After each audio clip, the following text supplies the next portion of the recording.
The Menendez brothers' 1993 and 1996 trials were filled with shocking revelations, but none were more polarizing than the allegations of sexual, emotional, and physical abuse. Lyle and Erik Menendez claimed that the years of torment and control at the hands of their father, José Menendez, and the emotional manipulation by their mother, Kitty Menendez, led them to murder their parents in a state of desperation. While their defense was grounded in these abuse allegations, the claims remained deeply controversial, with significant inconsistencies and unanswered questions still surrounding the case. The sexual abuse claims, breaking the silence. Lyle and Erik Menendez's defense was rooted in years of alleged sexual abuse by their father, José Menendez. The brothers testified that the abuse started when they were very young, with Lyle claiming it began when he was just 6 years old. According to their testimony, José's abuse was not just sexual, it was also psychological. He used fear and threats to keep them silent, creating an environment where they felt powerless and trapped. Lyle described being molested by José for years.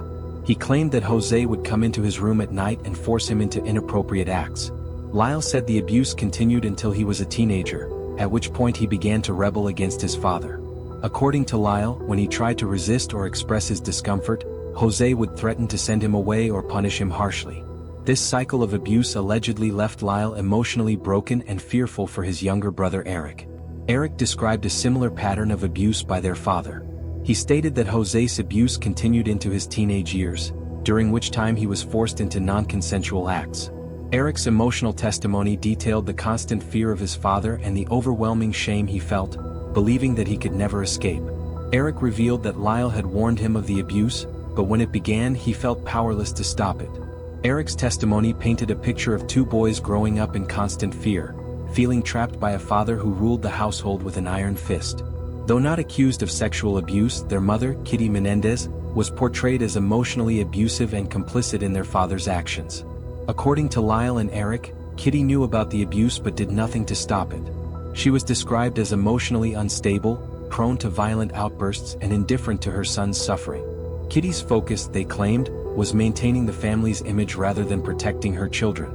Kitty's emotional volatility, as described by her sons, added another layer of trauma to their lives. Lyle and Erik claimed that Kitty's erratic behavior often left them feeling neglected and unsafe. They recounted how she would swing between ignoring them entirely and lashing out with verbal or emotional abuse.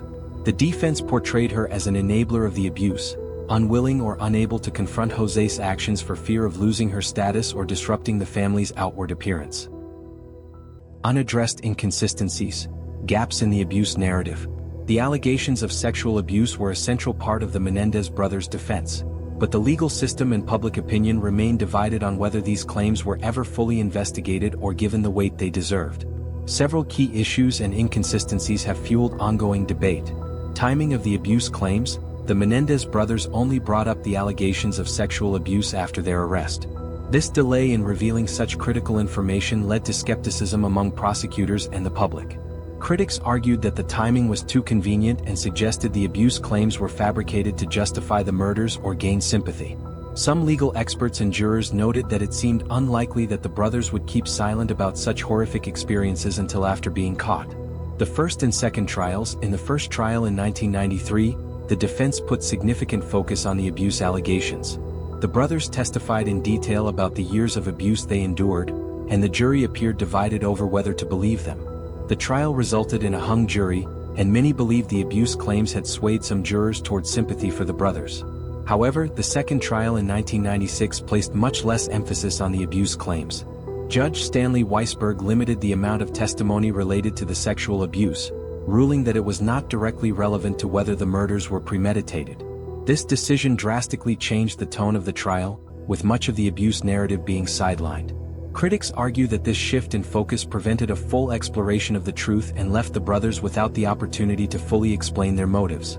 Psychological testimony. Several mental health experts testified during the trials, explaining how prolonged abuse could result in psychological trauma that might lead someone to act violently. They described the Menendez brothers as suffering from post-traumatic stress disorder, PTSD, and other mental health issues stemming from the alleged abuse. Some experts suggested that the brothers believed they were in imminent danger, and killing their parents was a desperate attempt to escape. However, the prosecution questioned the credibility of these psychological assessments, arguing that the brothers were fully aware of their actions and had planned the murders in cold blood. Lack of physical evidence. One of the major criticisms of the abuse claims was the lack of physical evidence. The defense presented no medical records or direct evidence to prove that the brothers had been sexually abused. Without tangible proof, the prosecution argued that the allegations were unverifiable and potentially fabricated. This lack of evidence left jurors and the public to rely solely on the brothers' testimonies, which some found unreliable due to inconsistencies in their stories. Secret family dynamic. A house of control and fear. The Menendez brothers' home life was reportedly dominated by their father, José Menendez, who was described as a controlling and demanding figure.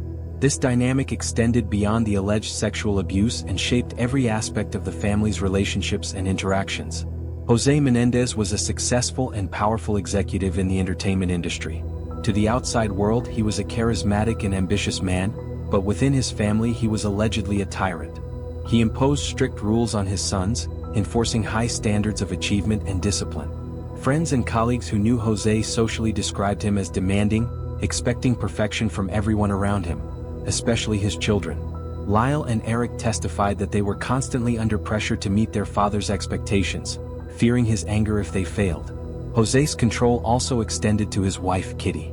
She was reportedly dependent on him financially and emotionally, and their marriage was marked by tension and manipulation. José controlled not only the household finances but also decisions about the boys' education, activities, and future plans. According to the defense, this environment of total control and dominance contributed to the brothers' sense of helplessness, reinforcing their claim that they felt they had no way out. Kitty Menendez was portrayed as emotionally fragile and erratic. Family members and the brothers themselves described her as having violent mood swings, often acting irrationally. While she was not accused of physical or sexual abuse, Kitty's emotional neglect was presented as a significant factor in the brothers' emotional turmoil. Kitty reportedly ignored her son's cries for help, choosing instead to focus on maintaining the family's image. There were moments when Kitty would lash out at the boys, especially when they disappointed her or failed to live up to the standards set by their father. Lyle and Erik recalled feeling both emotionally neglected and verbally abused by their mother, further deepening their isolation within the family. Extended family testimonies. A picture of hidden dysfunction. While the Menendez family's outward appearance was one of success and stability, extended family members and others close to the family later revealed hints of dysfunction that had long been hidden. Cousins and relatives spoke out. Several extended family members, including a cousin, testified in support of the brothers during the trial. These relatives described how José Menendez exerted control not only over his immediate family but also over extended family members.